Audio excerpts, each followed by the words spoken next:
தீர்க்கதரிசியின் புஸ்தகம் 34ஆம் அதிகாரம் அதன் 26ஆம் வசனத்தை ஒருவர் சத்தமா வாசிக்கலாம். நான் அவர்களையும் என் மேட்டின்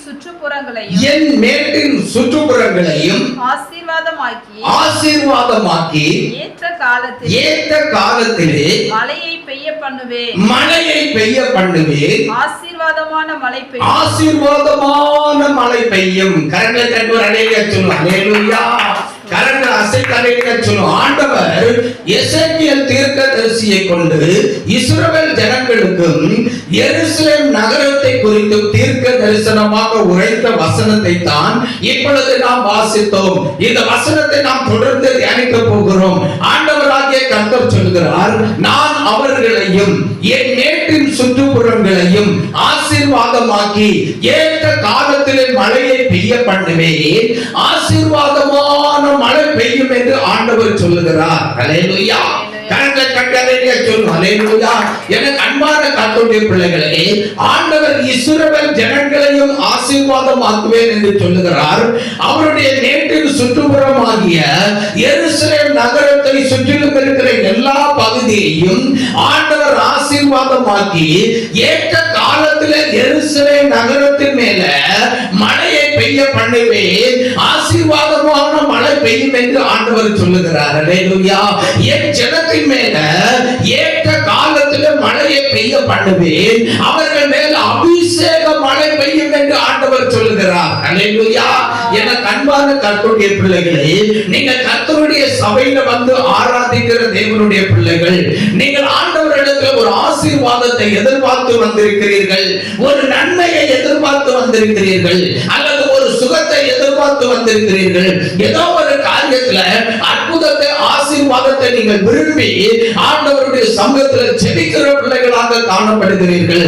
ஆண்டவர் உங்களை பார்த்து சொல்லுகிறார், நான் உங்களையும் என் மேட்டின் சுற்றுப்புறங்களாகிய நீங்கள் குடியிருக்கிற பகுதியையும் ஆசீர்வாதமாக்குவேன். நீங்கள் ஆசீர்வாதமாக இருப்பீர்கள்.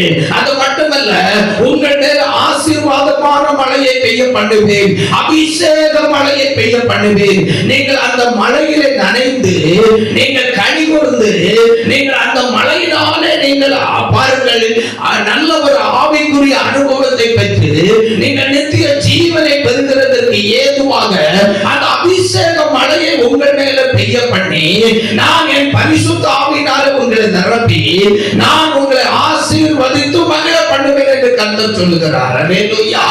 அல்லேலூயா. ஆகையால் தான் ஆண்டவர் சொல்லுகிறார், நான் அவர்களையும் என் நேற்றின் சுற்றுப்புறங்களையும் ஆசீர்வாதமாக்கி ஏற்ற காலத்தில் மழையை பெய்ய பண்ணுவேன். ஆசீர்வாதமான மழை பெய்யும் என்று சொல்லுகிறார். அல்லேலூயா. ஆண்டவர் உங்களையும் உங்கள் நேற்றின் சுற்றுப்புறங்களை ஆசீர்வாதமாக்குவார். ஏற்ற காலத்தில் உங்கள் மேல மழையை பெய்ய பண்ணுவார். அந்த அபிஷேக மழையாக இருக்கும். அந்த அபிஷேக மழையை பெய்ய பண்ணி ஆண்டவர் உங்களை செழிக்க பண்ணுவார். உங்கள் வாழ்க்கையில் இருக்கிற நெருக்கங்கள் உங்களை விட்டு மாறும். உபத்திரவங்கள் உங்களை விட்டு மாறி போகும். வருமான தடைகள் விலகி போகும். உங்கள் வாழ்க்கையில மிகுந்த ஆசீர்வாதத்தை கர்த்தர் தருகிறபடினாலே நீங்கள் கர்த்தருடைய பிரகாரங்களில் செலுத்திருப்பீர்கள். நீங்கள் குடும்பத்திலே நல்லா வாழ்ந்திருப்பீர்கள். நீங்கள் வாழுகிற சமுதாயத்தில் பட்டணத்தில் நல்ல பேருகள் உள்ள பிள்ளைகளாக வாழுகிறதற்கு ஆண்டவர் உங்களுக்கு உதவி செய்வார். நீங்கள் எந்த காரியத்தில் அற்புதம் நடைபெற வேண்டும், எந்த காரியத்தில் கர்த்தர் எனக்கு நன்மை செய்ய வேண்டும் என்று எதிர்பார்த்து ஜெபித்துக் கொண்டிருக்கிறீர்களோ அந்த காரியத்தில் கர்த்தர் அற்புதம் செய்து அந்த காரியங்களை அதிசீக்கிரமா ஆண்டவர் உங்களுக்கு கைகூடி வர பண்ணி ஆண்டவர்களை மேன்மையாக வைக்க போகிறார். கரங்களை தட்டி அல்லேலூயா சொல்லுங்க. அல்லேலூயா. கரங்களை அசைத்து அல்லேலூயா சொல்லுங்க. அல்லேலூயா. இன்னும் ஒரு தீர்க்க தரிசன வசனத்தை வாசிக்கலாம். ஏசாயா தீர்க்கதரிசியின் புஸ்தகம் 44ஆம் அதிகாரம் 1, 2, 3 வசனத்தை ஒருவர் சத்தமா வாசிக்கலாம்.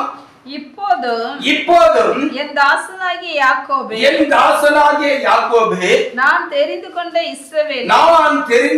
இஸ்ரவேலே கேள். ஆண்டவர் சொல்லுகிறார், இப்போதும் என் தாசனாகிய யாக்கோபே நான் தெரிந்து கொண்ட இஸ்ரவேலே கேள். அல்லேலூயா. யாக்கோபு என்றால் தேவனாலே தெரிந்து கொள்ளப்பட்ட தேவனுடைய ஆசீர்வாதங்களை சுதந்திரிக்க வேண்டிய தேவனுடைய மனிதன் தான் யாக்கோபு. தேவன் அவனை இஸ்ரவேலராக மாற்றி அவனை ஆசீர்வதித்தார். இஸ்ரவேல் என்று சொன்னால் நீ தேவனுக்குள் மகா பிரபு என்று அர்த்தம். அல்லேலூயா. நீ தேவனுடைய ஆசீர்வாதங்களையும் வாக்கு தத்தங்களையும் காணியாட்சிகளையும் சுதந்திரித்து அனுபவிக்கிற மனிதன் என்று அர்த்தம். அல்லேலூயா.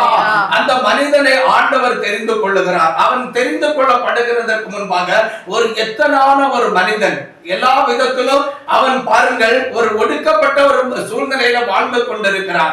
அந்த மனிதனை யாக்கோபை ஆண்டவர் தெரிந்து கொண்டு என் தாசனாகிய யாக்கோபை என்று அழைக்கிறார், என் குமாரனே என் பிள்ளையே என்று அழைக்கிறார். அழைத்து இஸ்ரவேலாக அவனை மாற்றி ஆசீர்வதித்து சொல்லுகிறார், நான் தெரிந்து கொண்ட இஸ்ரவேலே கேள், நான் உன்னிடத்தில் பேச போகிறேன். நான் பேசுகிற வார்த்தையை என் தாசனாகிய யாக்கோபே, நான் தெரிந்து கொண்ட இஸ்ரவேலே நீ கேள் என்று சொல்லுகிறார். அல்லேலூயா.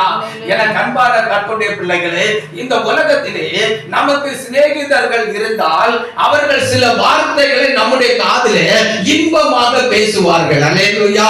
அந்த வார்த்தைகள் நமக்கு கேட்கிறதற்கு இன்பமாக இருக்கும். ஆனா வானத்தை பூமியை படைத்த ஆண்டவர் யாக்கோபை பார்த்து இஸ்ரவேலை பார்த்து சொல்லுகிறார், நான் பேசுகிறதை நீ கேளு என்று ஆண்டவர் சொல்லுகிறார். அல்லேலூயா. ஆண்டவர் பேசுகிறத கேட்கும் பொழுது அது பயங்கரமான மனமகிழ்ச்சியாக இருக்கும், சந்தோஷமாக இருக்கும். ஆண்டவருடைய வார்த்தை நம்முடைய இருதயத்தை பூரிப்பாக்குகிற வார்த்தையாக இருக்கும்.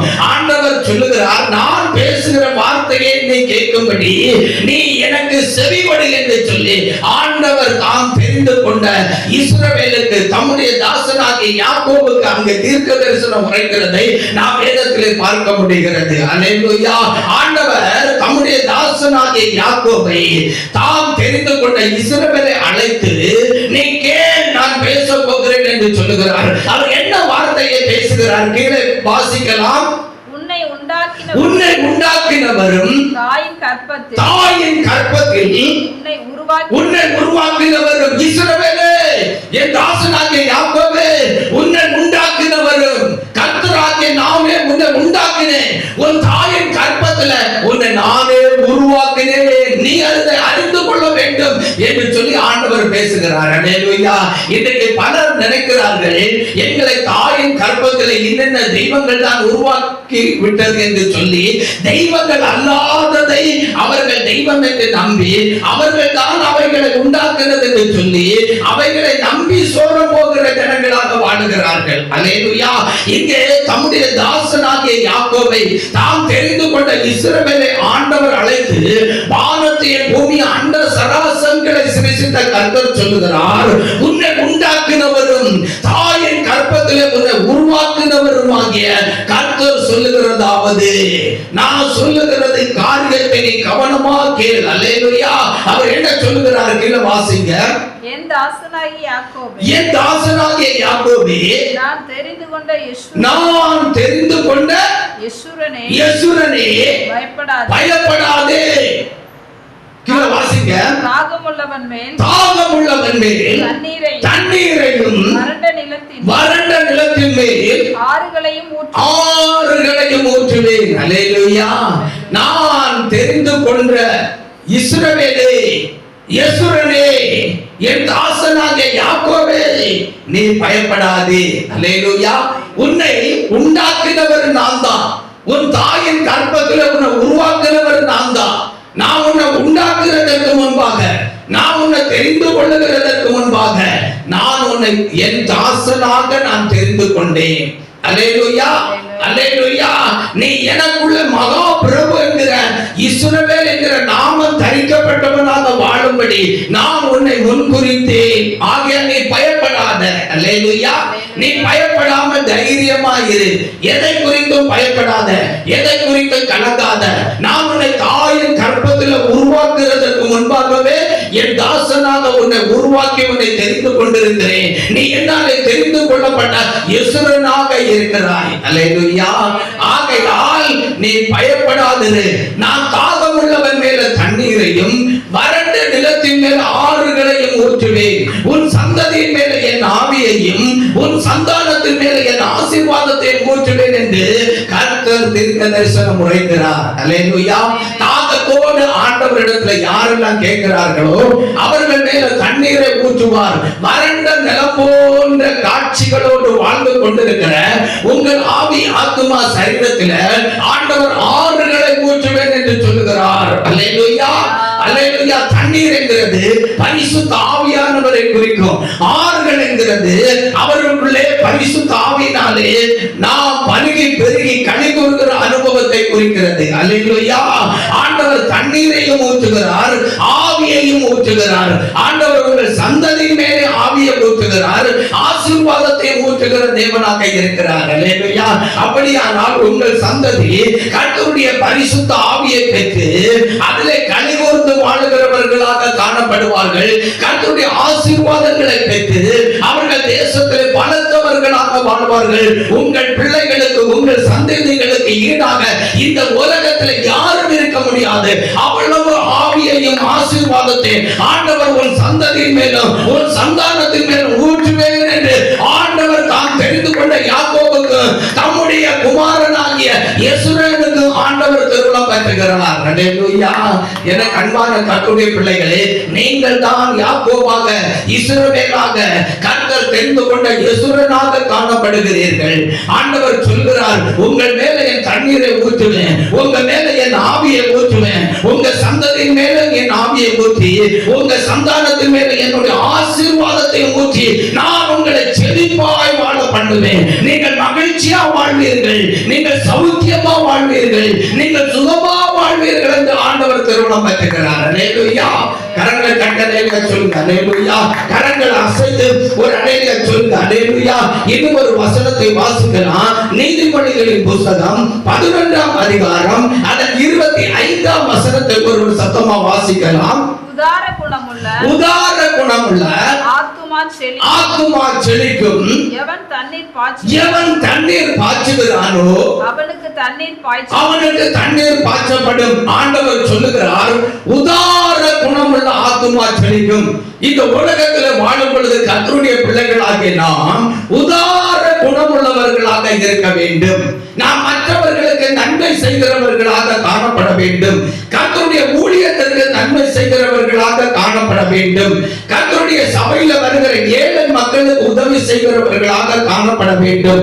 கர்த்தருடைய சபையில் நடைபெறுகிற ஆத்துமாதாய பணிக்கு நன்மை செய்கிறவர்களாக காணப்பட வேண்டும்.